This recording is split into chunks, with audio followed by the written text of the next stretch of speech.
welcome to 151 Garage. I'm Jill, and today we are in the Badlands, and we are going to install protection film for both the screen and the gauges.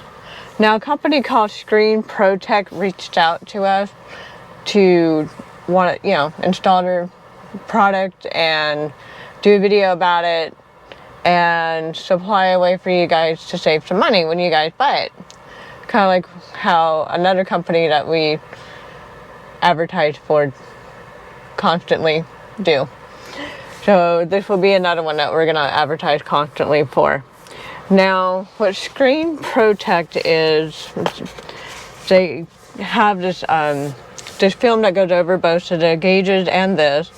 It does come in 8 inches, so if you don't have a 12-inch screen like the Badlands does, you do have the option to get the normal size screen of 8 inches. We have 2 of those screens on Ben and the Black Diamond. This is the only one with the 12-inch. So the packaging is quite nice. It's a very sturdy cardboard, as y'all can see. Nice, good tube. There are instructions here. I don't know if you guys can see that on the top. So you can hit a QR reader with that, and you can watch the video on how to install it. Now let's see what it comes with. So I filled this up with water already. It comes with like a little bit of soap within it. They're not going to ship it with water because they don't want to risk a leak and damaging the product inside as well as the tube that it comes in. So you will have to add your own water. And here's that.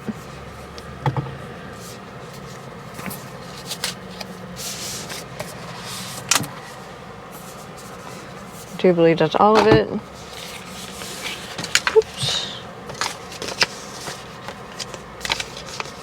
Then it says, here's your install guide. Again, it is the same thing as what's on top of this. So you get this as well. You get a microfiber towel, as well as a really cool looking squeegee. You get this really nice towel, with of course their name on it. I don't know if you guys can see that. It is kind of dark in the car. So it looks like they gave you 2 of these. I think this is an option. I'm not 100% sure. And then string off of there. So there's 2 of these. So in case you mess one up, at least you have another one to do that with. So that's good. And you have 2 for the gauge clusters as well.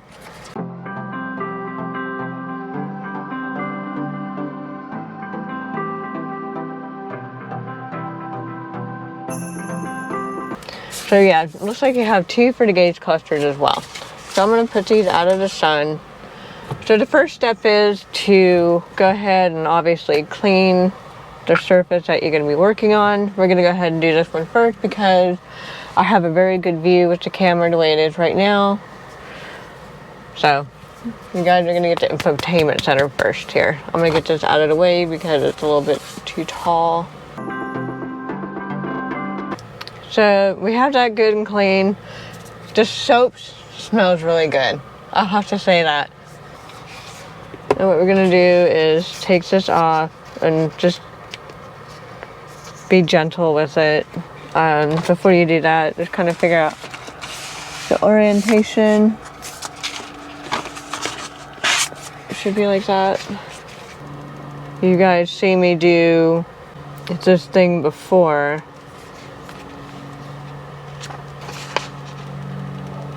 On how to put stuff on like this. You always want to take your time with it. You don't want to rush any of these kind of applications. Again, I don't tint car windows. I don't wrap cars for a living. Nor do I claim to be a professional on how to do any of this.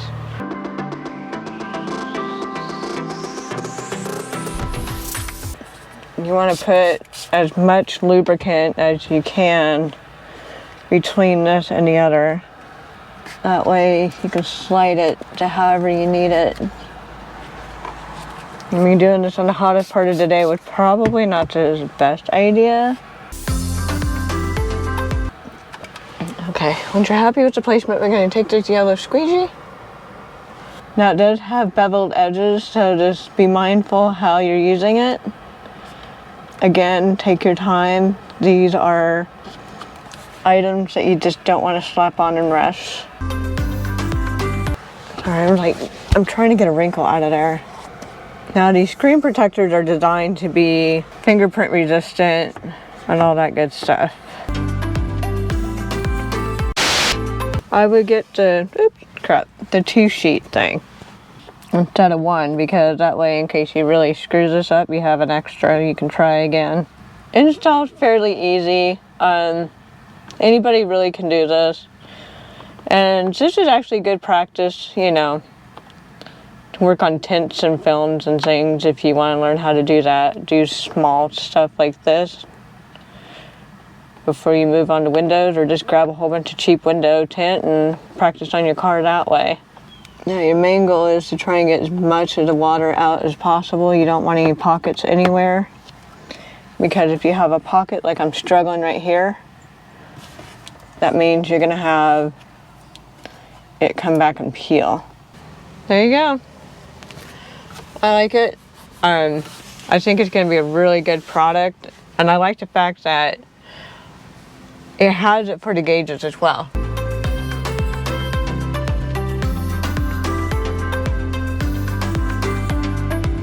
So as you notice, it is the next day, and it is in the morning, a lot cooler, if not 3 in the morning or 3 in the afternoon, where it's like the hottest part of the day, and this is my second time redoing this because I screwed it up the first time. So in all actuality, this is about how long it should take you to install something like this.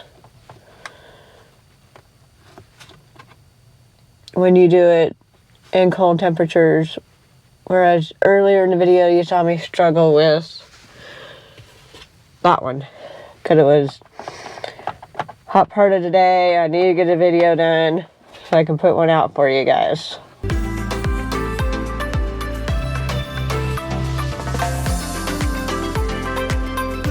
Okay, that's a hell of a lot better than it was yesterday, which you guys will never see because I deleted that part of the video. It was bad. It was really bad. I was really fighting the top part of the application because it was hot, and the dash was hot, and the gauge cluster was hot, and it was just drying so quick. Alright. Clean this up and we'll roll the beauty shots.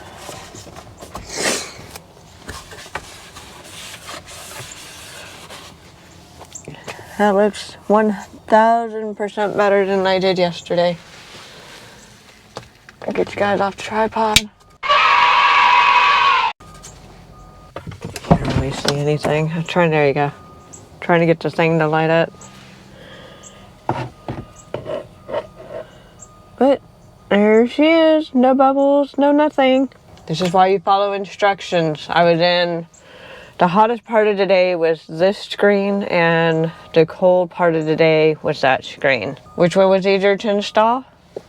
This one. Which one was more difficult to install? That one. Actually, I'll take that back. That was mildly hard. The first attempt on this was very difficult in the hot part of the day because the sun was beating down on all of this and it was heating up all of this. So follow the instructions during the cool part of the day. It makes your life a hell of a lot easier. Trust me. Don't pull me. So these are supposed to be fingerprint resistant on both of these screens. The film is 8mm thick, but all the information is on the earlier side of the video where I did the big nav screen. On the end, which we're approaching, of this video is going to have the website and the code to use to save 5% off your purchase. I do recommend getting 2 sets just in case, you know, you did what I did and try to do it in the heat of the day, because why not? And if you screw one up, you at least have another set. Yeah, it's a little bit pricey, but I think having the extra set is like a peace of mind type of thing. Knowing that you have a backup in case you screw the first set up is a very good idea. She looks good. I'm really happy with it. I like it. I recommend it. And I think if you guys got it for your Broncos, I think you'll be happy with it as well. I don't know if they make it for the Bronco Sport yet. I do know that they make it in the 12-inch screen, which is this one here, as well as the 8-inch one, which Ben has over there, and the diamond in the garage. So you do have two sizes, and it comes, I do believe, maybe in gloss, but you'll have to get on the website and just order it and go through all their options that's on there. I like it. I do highly recommend getting it, especially if you use your touchscreen a lot, and if you like to touch your gauge screen for whatever, or just to protect it, you know, to make it look nice and new. I would do that as well. Other than that, I really don't have anything else to add. Thanks for watching, and I'll see you on the next one. Don't forget to like, subscribe, and drop a comment down below whether or not you guys are interested in buying these. That's it. We'll see you on the next one. Bye.